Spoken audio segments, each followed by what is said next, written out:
Sean todos bienvenidos a esta cátedra de crítica textual y paleografía básica o paleografía aplicada. Hoy nos adentraremos en uno de los debates más fascinantes, complejos y a menudo incomprendidos de la transmisión del Nuevo Testamento.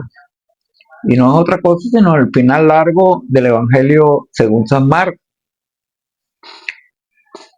Eh, Cuando abrimos nuestras Biblias, nuestras traducciones modernas en el Evangelio de Marcos, capítulo 16, encontramos una nota al pie de página eh, que inquietar, suele inquietar a muchos lectores. Manuscritos más antiguos y confiables no contienen los versículos del 9 al 20. Ahora, ¿qué significa esto? ¿Qué significa esto realmente? ¿Estamos ante una mutilación del texto sagrado o ante una edición posterior?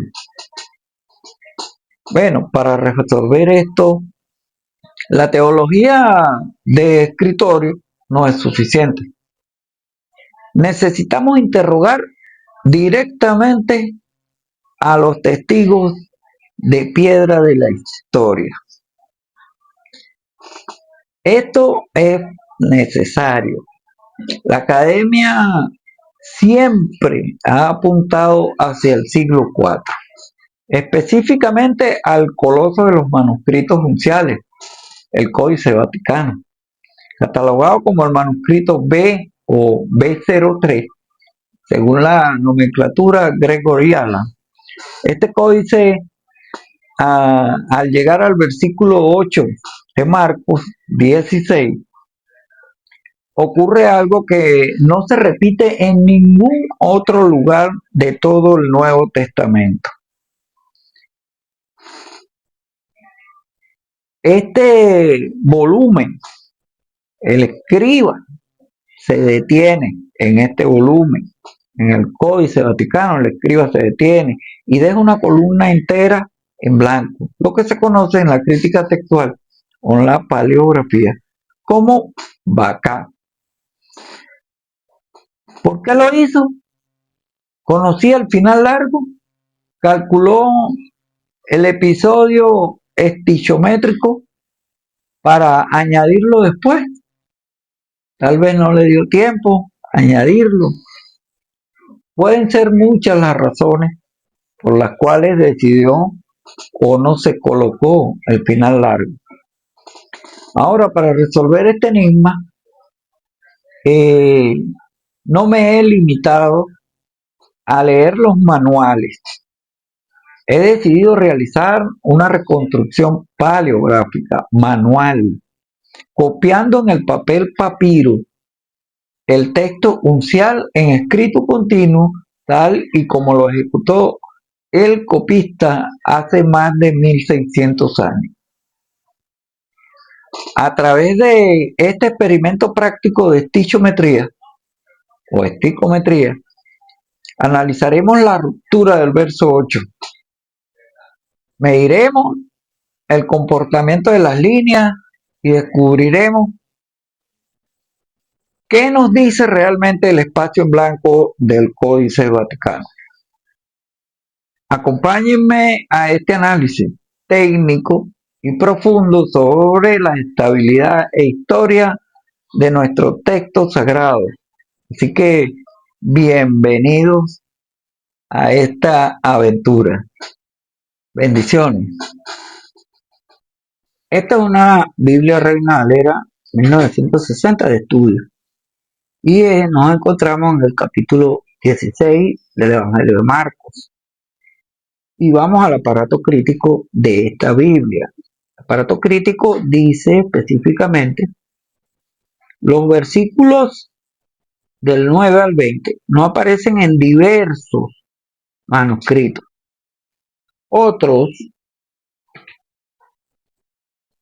dicen, después del versículo 8, en pocas palabras, las mujeres contaron a Pedro y a sus compañeros todo lo que el ángel les había dicho. Después de esto, Jesús mismo, por medio de sus discípulos, envió de oriente a occidente el mensaje incorruptible de la salvación eterna. Amén. Esta es el aparato crítico de esta Biblia. Otras señalan, ¿verdad? Más o menos algo parecido. La crítica moderna dice que el final largo, es decir, el versículo 9 hasta el 20, no son canónicos, es decir, no están en los manuscritos para ellos más confiables, haciendo mucha referencia, mucho énfasis a los manuscritos de corte alejandrino. Tenemos la familia bizantina, tenemos la familia 35, son familias de textos, de códices y manuscritos que han preservado muy bien el mensaje. La crítica textual moderna, sobre todo la gente del Nestlé Aland, el texto crítico, hacen mucho énfasis y prefieren mucho las lecturas, le dan mucho peso, mucho valor a las lecturas del Códice Sinaítico y del Códice Vaticano. Estos son códices muy completos, con algunas excepciones. El Sinaítico más completo todavía que el Vaticano. Entonces, ¿qué es lo que ocurre? ¿Será que realmente el Evangelio de Marco quedó hasta el versículo 8, o sea, tan abruptamente en el versículo 8 donde dice, porque ellas tenían miedo? Es decir, no se lo contaron a nadie porque ellas tenían miedo. Y termina allí. Pues la familia 35 y la familia bizantina y muchos otros manuscritos, eh, inclusive manuscritos de Oxirrinco, encontrados los hallazgos más recientes de manuscritos, respaldan muchas lecturas de lo que se conoce como la familia 35. Entonces, un texto que tiene mucha estabilidad, la familia 35 tiene muchísima estabilidad en sus manuscritos. Se han cotejado muchos manuscritos, más de 2000 manuscritos, y cada uno de estos manuscritos, pues, tienen una estabilidad textual impresionante. No hay variantes textuales, no las hay. Es muy ni errores ortográficos, ni omisiones. Entonces, han preservado. Pero la familia, ellos alegan, la crítica moderna alega que la familia 35, pues, no es muy confiable porque es eh, una edición, es decir, fueron editados estos manuscritos siglo 8, siglo 9, siglo 10, siglo 12. Entonces, ellos dicen que son copias tardías y que son copias armonizadas. Pero, repito, se han encontrado manuscritos del siglo II, del siglo III, que mantienen y respaldan las lecturas de la familia 35. Es decir, si el Códice Vaticano es del siglo IV y también tenemos manuscritos del siglo II que tienen la lectura completa, entonces no es un invento después del siglo IV. no es un invento después del siglo IV, ya existía, y tanto así que ahora en este momento, cuando vamos a ver la presentación, pues vamos a analizar tanto la parte gramatical como la parte eh, paleográfica y la parte también pues histórica. ¿Por qué? Porque ahí hay testigos, pues, testigos. Entonces, acompáñenme a ver la presentación. Ok, entonces acá estamos en, fíjense aquí, déjenme hacer un pequeño zoom, déjenme hacer un zoom. Esto es el Códice Vaticano en su página oficial, la Biblioteca Apostólica del Vaticano, ¿verdad? Y aquí tenemos pues lo que les presenté al principio, el final corto de Marcos 16. ¿Se fijan dónde está? Mire cómo queda en la columna.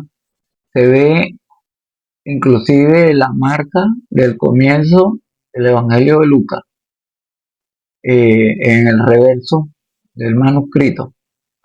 Y como podemos ver, el códice, ¿verdad? Tiene el mismo bacá del que les estaba hablando. Ahora vamos a subir para que se fijen. Miren, acá está.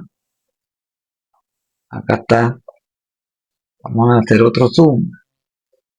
Y acá está al final, como está ausente, y aquí la palabra que,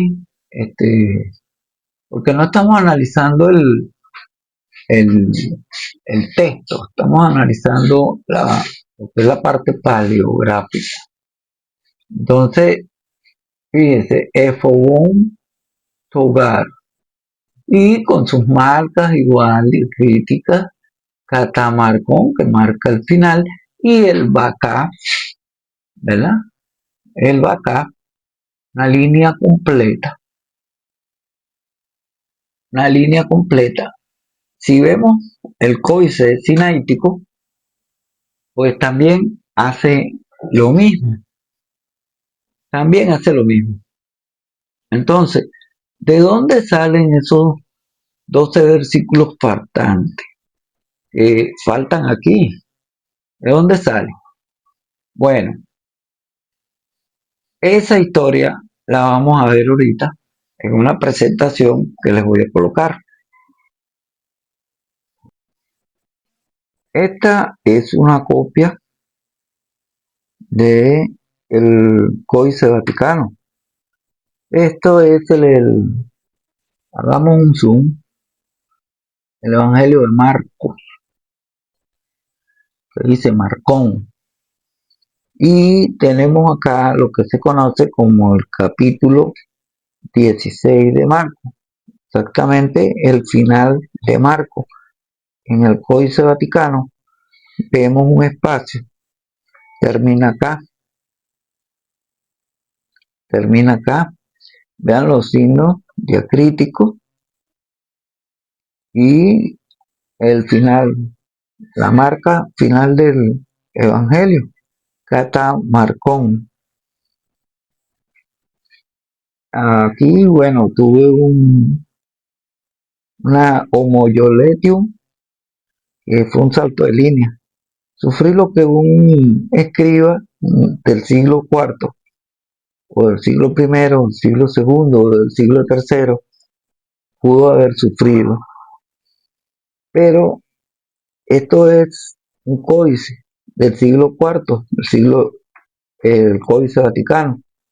Y como podemos ver, está escrito, ¿verdad? En mayúscula, en escrito continuo, es decir, no hay espacio, no hay puntuaciones.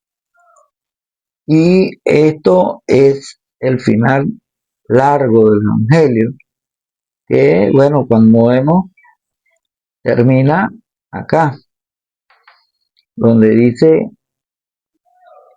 Efobón Tugar, Efobón Tugar, que quiere decir miedo, porque tenían miedo. Pero el evangelio comienza acá, perdón, el capítulo. Entonces, esta es una copia exacta como está en el Códice Vaticano, que lo vamos a revisar. Entonces, vamos a revisar en su página oficial. Como podrán ver, acá continúa la primera columna. Este es un códice de 3 columnas, naturalmente 3 columnas. Y acá, ¿verdad? Continúa la segunda columna, pero termina aquí. Y queda un espacio, como podemos ver, de 11 líneas, que se conoce, este espacio que se dejó, se conoce técnicamente como backup. La tercera columna no está. Entonces, ahora les explico. ¿Qué les debo explicar? La historia del códice.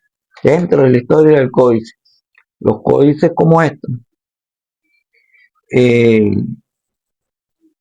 eran hechos con un material conocido como vitela, muy caro. Y entonces, este espacio era un gran desperdicio. Haber dejado este espacio, un gran desperdicio.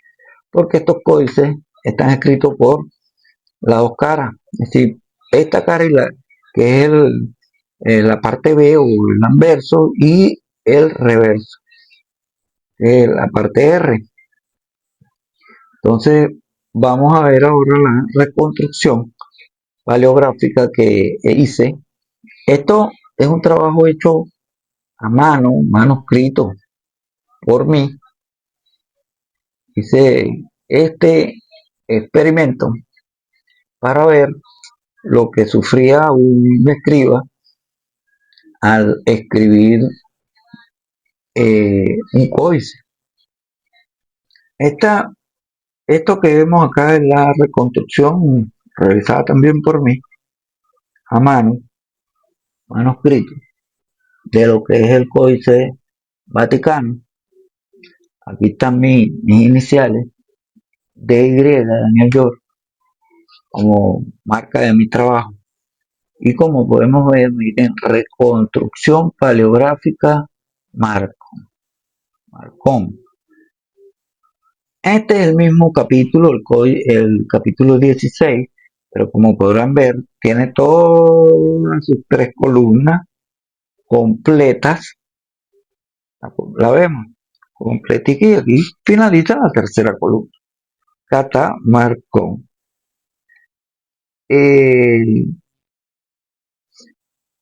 Este es un códice, la característica de este códice, ¿verdad? Es que este códice consta normalmente de 16 a 18 caracteres y 42 líneas por columna.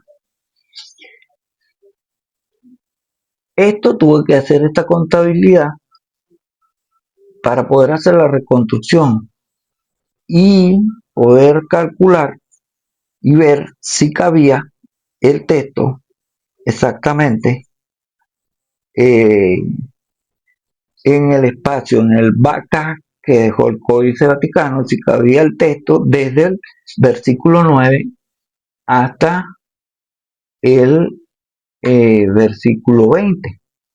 Recuerdan que el códice, en el Códice Vaticano termina aquí, Efobón Tugar, es decir, porque tenía miedo. Y continúa el versículo 9, ¿verdad? Con una afirmación. Efobón Gar. Entonces dice, Anastasés de, es decir, y resucitó, o después de haber resucitado. Entonces continúa aquí el verso 9 hasta el 20. Acá está. Amén. Leerlo todo, pues, sería muy largo. Pero como podrán ver, vamos a ver si concuerda la reconstrucción. ¿Por qué? Para demostrar paleográficamente que ese backup fue dejado intencionalmente.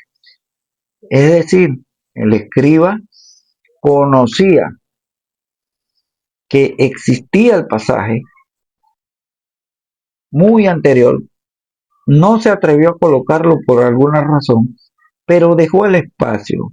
Este espacio que él deja, en, que es el backup, pues este espacio es un gran, como dije al principio, es un gran desperdicio en un códice tan costoso como este.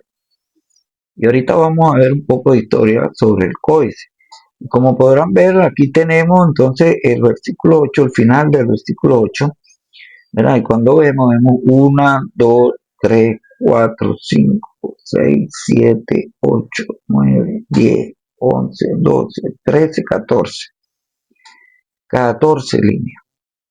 Cuando nosotros contabilizamos y vamos acá, tenemos 1, 2, 3, 4, 5, 6, 7, 8, 9, 10, 11, 12, 13, 14, 15 y 16.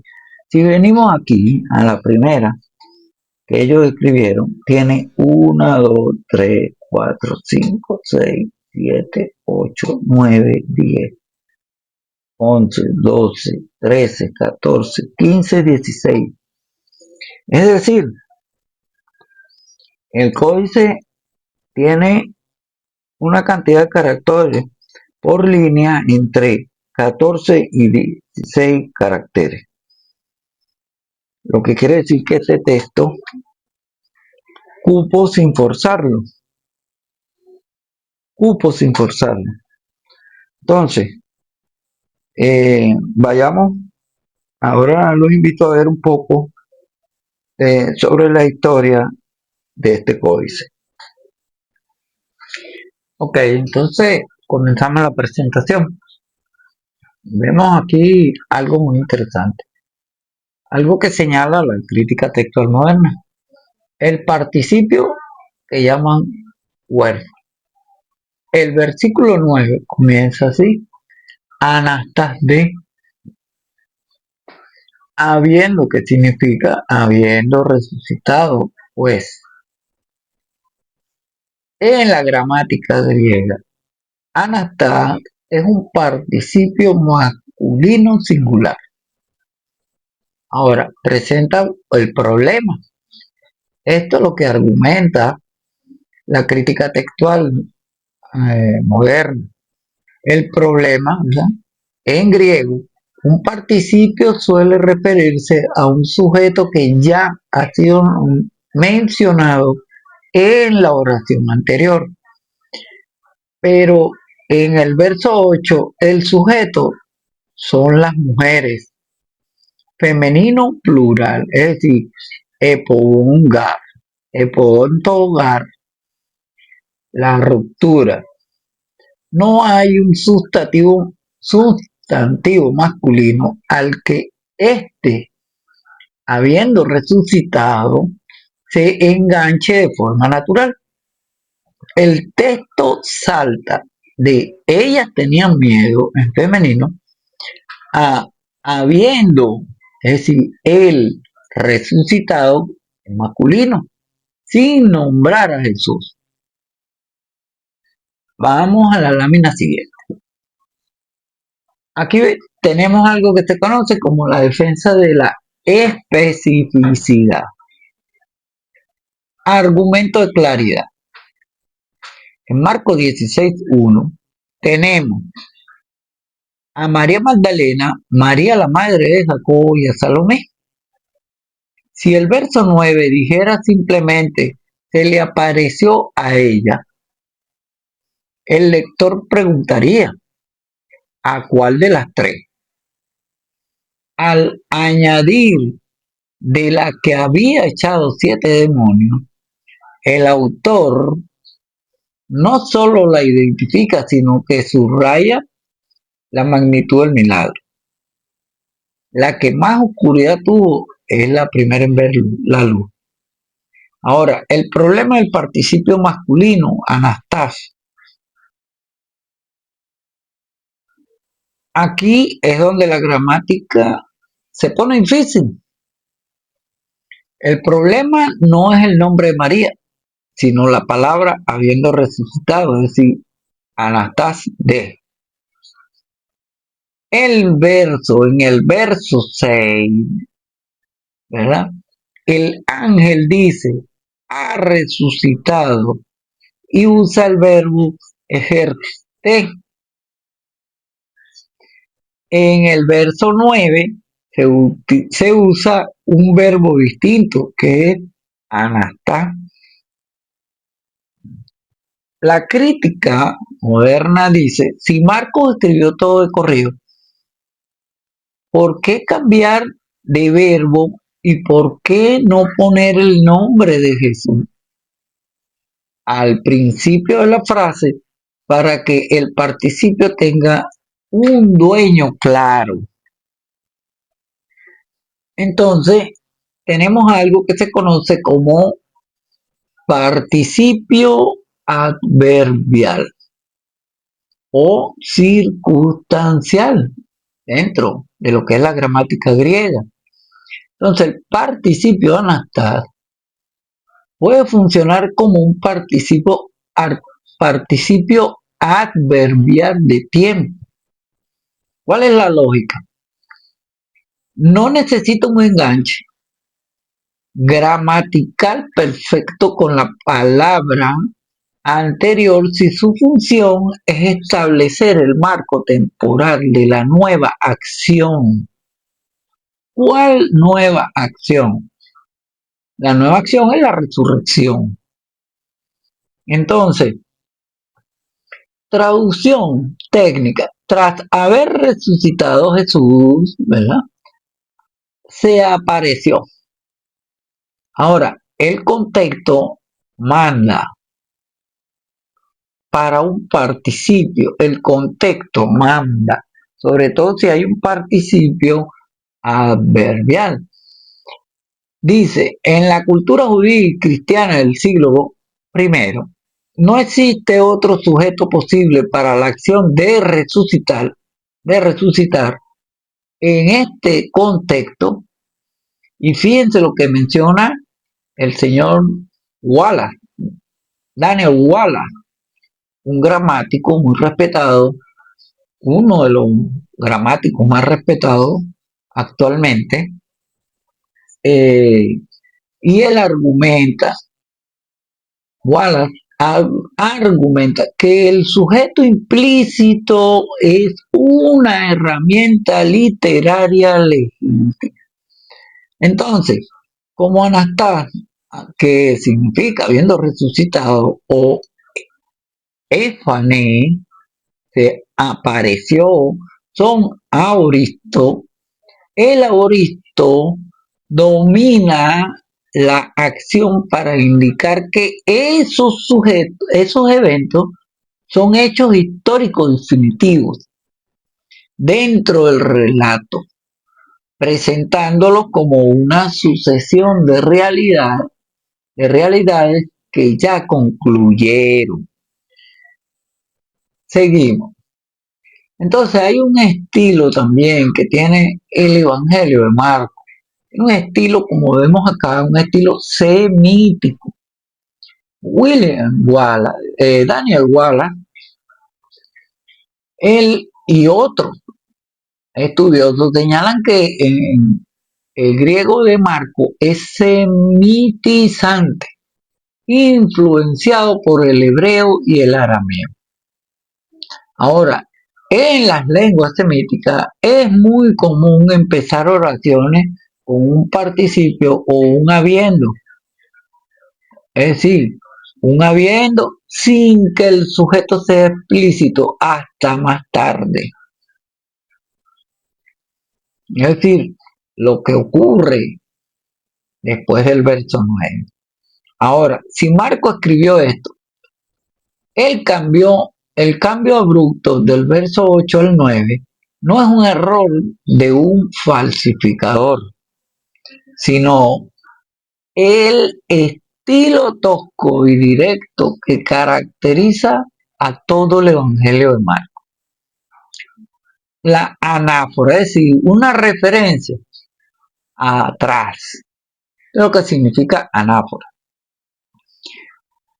Aunque el verso 8 termina con las mujeres, el verso 9 hace una referencia anafórica al evento central de todo el capítulo, el anuncio del ángel en el verso 6, ha resucitado. No hay ruptura de continuidad porque el lector tiene fresco al sujeto, es decir, a Jesús, desde hace solo 3 versículos. Esto es completamente fundamental que sea establecido. Eso es así.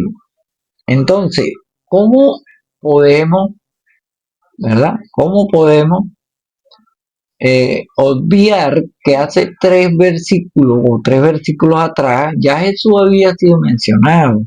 Entonces, una referencia anafórica también.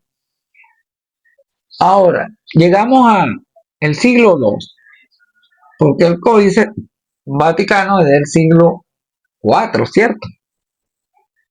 Entonces tenemos testigos primitivos. Entonces, estos testigos son vitales porque prueban que el final existía casi desde el principio, es decir, el final de Marcos, final largo, es decir, integrando los 12 versículos, desde el 9 hasta el 20. Entonces, por ejemplo, Ireneo de Lyon en el 180 después de Cristo, ni siquiera es siglo II, siglo I, casi 2, dice que es el testigo más fuerte en su obra contra las herejías y menciona libro 3, 10.5, cita textualmente el verso 19. Hacia el final de su evangelio, Marco, esto es lo que cita Ireneo de Lyon, hacia el final de su evangelio, Marcos dice, así pues, el Señor Jesús, después de hablarle, fue elevado al cielo y se sentó a la diestra de Dios. Ireneo de Lyon cita el final de Marcos como escritura, es decir, como escritura sagrada.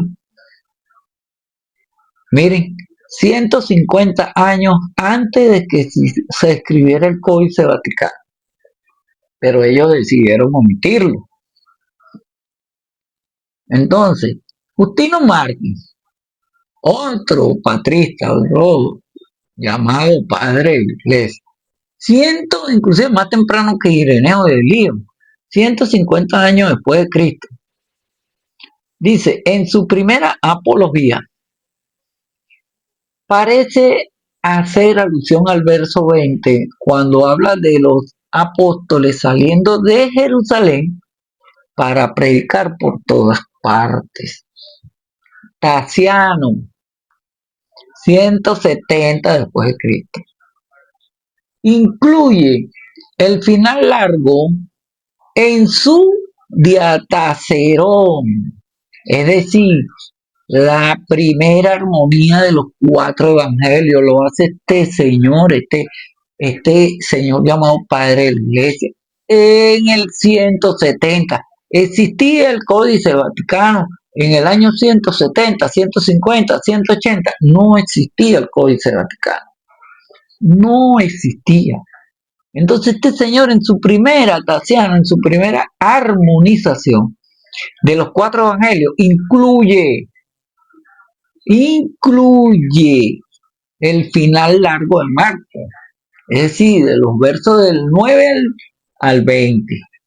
Entonces, esto es una prueba que para el siglo II el texto era indispensable. Ya estaba el texto. Ya estaba el texto. Vamos a los siglos 4 y 5, donde pertenece el Códice Vaticano y el Códice Sinaítico, y bueno, la controversia y la defensa. Aquí vamos a ver.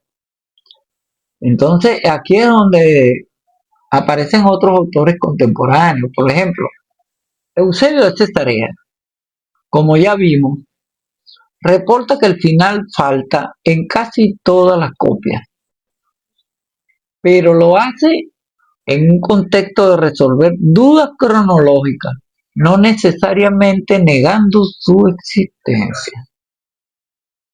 Entonces, tenemos a San Jerónimo. Miren, año 400 después de Cristo, siglo IV. Dice, al igual que Eusebio, nota que en muchos manuscritos griegos falta. ¿Qué falta? Los versículos del 9 al 20. Dice, pero él decide incluirlo en la Vulgata Latina. Esto es un dato clave. Un dato clave. Jerónimo, sí, Jerónimo, el autor más grande de aquella época, ¿verdad? Lo incluyó es porque consideró que el testimonio de la iglesia pesaba más que la ausencia de algunas copias. Eso es importante. Miren, Agustín de Hipona. Agustín de Hipona cita el final largo repetidamente en su obra sobre el consenso de los evangelistas. Para él, la armonía entre los 4 relatos exigía la presencia de estos versículos, es decir, los versículos del 9 al 20. Miren esto, Víctor de Antioquía, autor de la catena. ¿Cuál catena? Una catena que aparece, como vengo diciendo, valga la redundancia, en un manuscrito, un minúsculo, el 230. Este señor Víctor de Antioquía es el autor de esa catena. Entonces, fíjense esto, es el primero en hacer crítica textual, este señor, Víctor de Antioquía. ¿Por qué? Porque es autor de en los manuscritos, él es autor de catenas que son comentarios, luego se los voy a mostrar, son comentarios que se hacen alrededor del texto bíblico para aclarar en la liturgia, durante la liturgia, lo que el texto está tratando de decir. Este es el manuscrito 230, como vemos acá, manuscrito 230 de la Biblioteca de Francia, Biblioteca Nacional de Francia, ¿verdad? Y habla de Eusebio de Cesarense, es decir, Eusebio de Cesarea. Pero miren el comentario de Víctor, la catena. Esto que ustedes ven acá es el texto principal, es decir, el Evangelio. Y esto que está acá, ¿verdad? Alrededor de todo el texto, es la catena de Víctor. Es la catena de Víctor. Vamos a hacerle un zoom para que vean el texto. Vean el texto.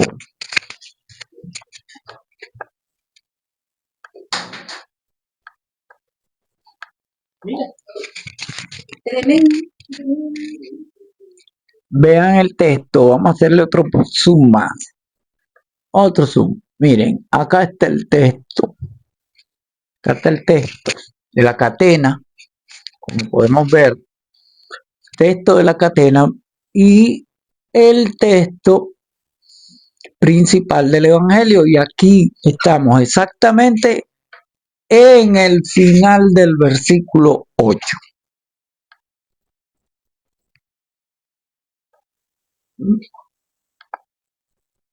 Miren nada más lo que dice.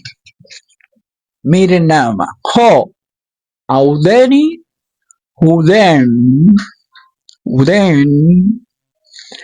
ho, efobon, tugar. Y quiero que se fijen en este detalle. Aquí hay una crucecita que el escritor señala esta cruz,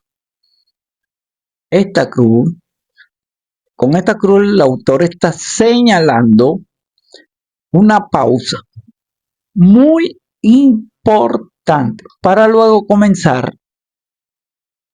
y decir, miren, el versículo 9 que comienza con una gótica prácticamente y comienza y dice Anastas de el participio, versículo 9. Y fíjense que más abajo encontramos, ¿verdad?, que ya habla de María, ¿verdad?, que habla de María Magdalena, como está acá, y dice Epafene,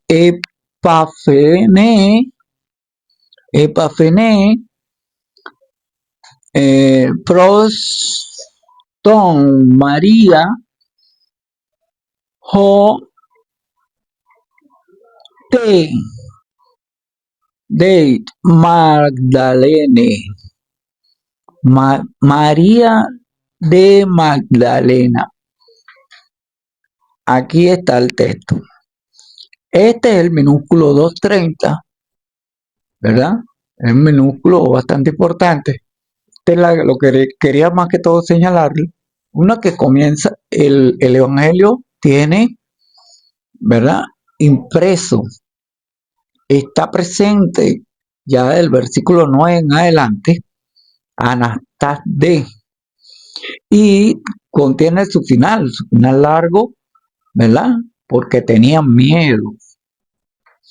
Entonces, este es un testigo, si se quiere, tardío, pertenece a la familia 35 y es muy importante porque luego le voy a hacer un comentario sobre la relación que existe entre esta familia, que es muy estable en su texto, muy estable, y que está respaldada, su estilo, su caligrafía y su redacción está muy respaldada por los papiros de Oxirrinco. Entonces más adelante veremos eso.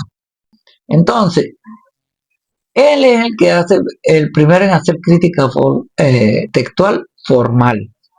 Entonces, él declara que tras investigar los ejemplares más precisos en Palestina, confirmó que el final es auténtico y debe leerse. Nada más y nada menos. Entonces, la tabla de autoridad patrista, como lo hablamos, Ireneo de León, del 1 en el siglo I al siglo II, cita directamente, como ya vimos, el verso 9, como parte del Evangelio de Marcos. Taciano lo incluye en su diatacerón, es decir, en la armonía de los evangelios, los 4 evangelios. Hipólito de Roma, siglo III, cita los signos, es decir, las señales que seguirán a los que creen. Son los versículos 17 y 18. Eusebio de Cesarea, siglo IV, menciona su ausencia en copias griegas, pero lo estudia. San Jerónimo, siglo IV y V, reconoce la duda, pero lo inserta en la Biblia oficial, es decir, en la Vulgata latina.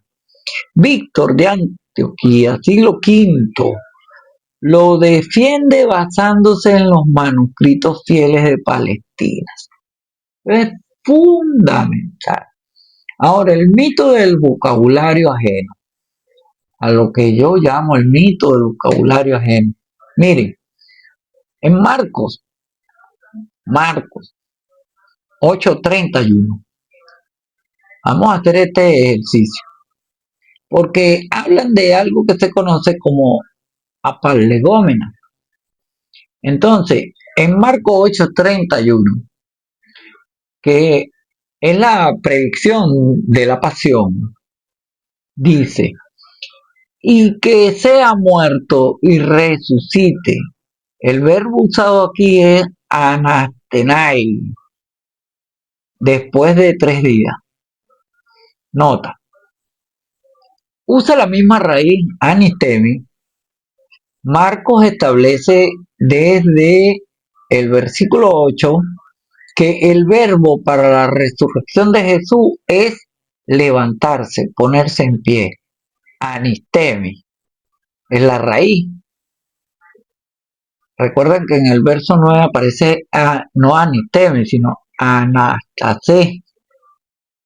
Entonces, Marcos 9, del 9 al 10. El descenso del monte. ¿Qué dice? Hasta que el Hijo del Hombre hubiere resucitado. Lo dice Jesús. Y mira el verbo que usa. Anasté. Anasté. De entre los muertos. Nota. Una vez más, Marco usa la raíz anistemi. El texto, Marcos 16:9, que es anastá. Anastás de, pero es anastá. Es simplemente la forma de participio de este mismo verbo que ya usó antes. Marcos 10:34. La tercera predicción. Y le matarán, mas al tercer día resucitará. Dice anastesetai. Es consistente el verbo anistemi. Es consistente en todo el Evangelio. Esto es muy fundamental porque miren, los apalegómenas, para aquellos que no saben, los apalegómenas se refieren, ¿verdad?, a esto. Miren, es una palabra que aparece solo una vez en un libro o en toda la Biblia. Los críticos del final largo de Marcos a menudo usan este argumento diciendo Marcos 16 del 9 al 20 tiene muchas palabras que no aparecen en el resto del Evangelio. Por lo tanto, no lo escribió él. Eso dice la crítica moderna. A veces, muchas veces usan este argumento. Entonces miren esto, la crítica común. Marcos 16:9 usa anastá como verbo, una palabra que Marcos no usa para la resurrección. Dice, realidad histórica. Marcos sí la usa. Marcos usa la raíz anistemi, como leímos anteriormente, en el 8:31, en el 9:9, en el 9:10 y en el 10:34. Ahora el veredicto. ¿Cuál es el veredicto sobre esto? Miren, el uso de anastá en el verso 16:9 es perfectamente coherente con el estilo y el vocabulario previo del autor. Pero miren esto que viene. El fenómeno natural en la literatura. Todos los autores tienen apalegómena. Si aplicamos la misma regla estricta de los crítico a otros capítulos de Marcos, ¿verdad? Vamos a ver, Marcos 1. Aquí hay palabras que no se repiten en el resto del libro.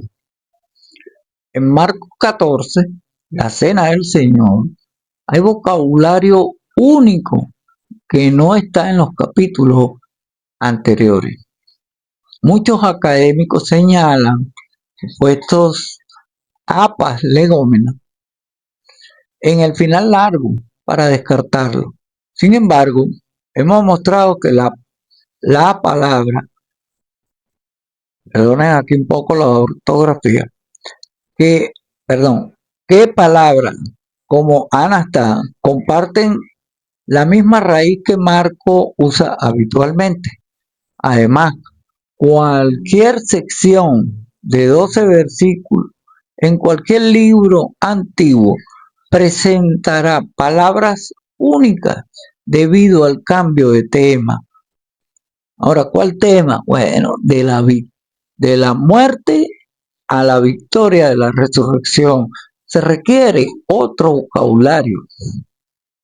Esa es la verdad, se requiere otro vocabulario. Entonces, eso es así. Ahora, fíjense esto. El APAT en Marcos 16, del 1 al 8. El texto original que señalan ellos, que es el texto original, dice aromaton, que quiere decir especias aromáticas. Versículo 1. Solo aparece aquí en todo Marcos. Un apa legómena. Bambeiste, que quiere decir asustarse o espantarse. En el verso 6. Esta forma específica es única. No aparece en otro lugar en Marcos. Tromos, temblor, quiere decir temblor o tiemblo. En el verso 8, solo aparece aquí en todo Marcos. Entonces, si usamos la regla de los apas legómenas para eliminar los versículos del 9 al 20, tendríamos que eliminar también los versículos del 1 al 8, porque contienen palabras que Marcos nunca antes había usado. La realidad es que el tema de la resurrección exige un vocabulario nuevo, y eso es lo que vemos tanto al principio como al final del capítulo 16. Eso es lo que está ocurriendo. Muchos creen que porque el Códice Vaticano sea del siglo IV y, por ejemplo, el GRE, ¿verdad? 230, que es el papiro que estamos analizando, que es del siglo XI. Muchos creen que el Vaticano, es decir, el Códice Vaticano, siempre tiene la razón por ser más antiguo, más viejo. Pero la arqueología moderna nos ha dado sorpresas. Por ejemplo, en Oxirrinco, cuando descubren una serie de manuscritos, papiros de los siglos II y III, como por ejemplo el papiro 137, que contiene el capítulo, fragmentos del capítulo 1 de Marcos, tanto por el adverso como por el reverso. Entonces, encontramos que pues muchas lecturas no apoyan al Vaticano. Lecturas de estos papiros del siglo II, del siglo III, encontrados en Oxirrinco, sino que respaldan la línea de transmisión que vemos en los minúsculos bizantinos. Los descubrimientos en Oxirrinco demuestran que el texto del manuscrito, por ejemplo, el 230 que estamos estudiando, hunde sus raíces en el siglo II, mucho antes que el Códice Vaticano fuese copiado. Entonces, esto es fundamental. Ahora voy a presentarle una lectura. He diseñado un cuadro para presentarle una lectura sobre el manuscrito, sobre cómo cada uno de estos testigos, por ejemplo, el Códice Vaticano, la familia 35 y el P137, cómo presentan su lectura cada uno de ellos. Vayamos a la tabla. En el relato del ministerio de Juan el Bautista, existe una diferencia sutil pero teológicamente muy rica en el uso de las preposiciones cuando Juan profetiza sobre el bautismo que traerá el Mesías. Entonces hay una variante arqueológica que se encuentra en el Evangelio de Marcos capítulo 1 versículo 8.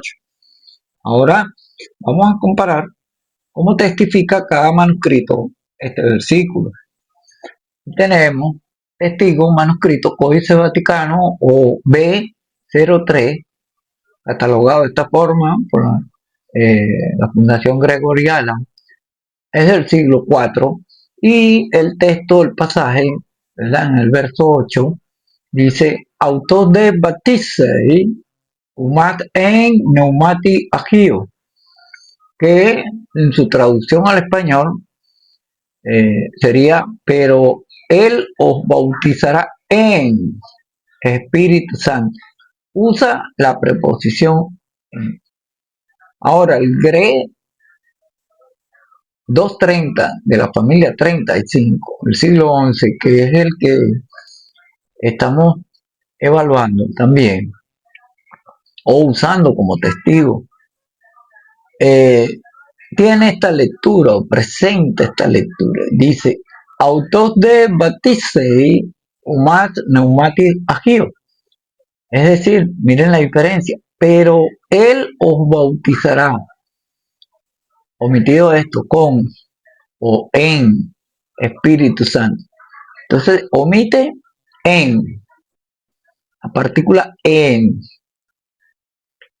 El papiro 137 de Oxirrinco, que data del siglo II, es decir, el año 200 después de Cristo, en su fragmento se lee Batizo umas pneumati agio, omitiendo en la preposición en, y coincide exactamente con la familia 35. Entonces, estimada y amada audiencia, hemos llegado al final de este análisis, concluyendo que hay nuevos descubrimientos. Hay nuevos descubrimientos que le están dando la razón a un texto que ha sido preservado durante siglos, con una precisión impresionante. Y esto haciendo referencia a la familia 35, que ha mantenido una estabilidad textual durante siglos y siglos y siglos. Mientras que si vemos el Códice Vaticano, el Códice Sinaítico y otros códices, pues muchas variantes textuales entre ellos no se ponen de acuerdo entre sí. Y además, bueno, vemos que su estilo pues no se corresponde con los textos que primitivamente, en el siglo II, siglo III, la iglesia ya venía leyendo. que venían oficiando en las diversas liturgias. Entonces, el pasaje de Marcos, en los versículos 9, en el capítulo 16 de Marcos, los versículos del 9 al 20, lo que se conoce como el final largo de Marcos, que durante mucho tiempo ha sido muy discutido y que realmente muchos dicen que es una añadidura posterior, pues estamos viendo científicamente con la evidencia manuscrita y los aportes de la ciencia que no es así, no es una añadidura posterior, porque hay respaldo de que proviene una línea de transmisión muy, pero muy antigua, siglo II, siglo I, inclusive siglo III, mucho antes que el Códice Vaticano y que el Códice Sinaítico se escribiera. Así que bueno, si les ha gustado el video, denle me gusta, los escucho, los leo en los comentarios y suscríbase al canal para más estudios. Así que bueno, muchas bendiciones, bye para todos.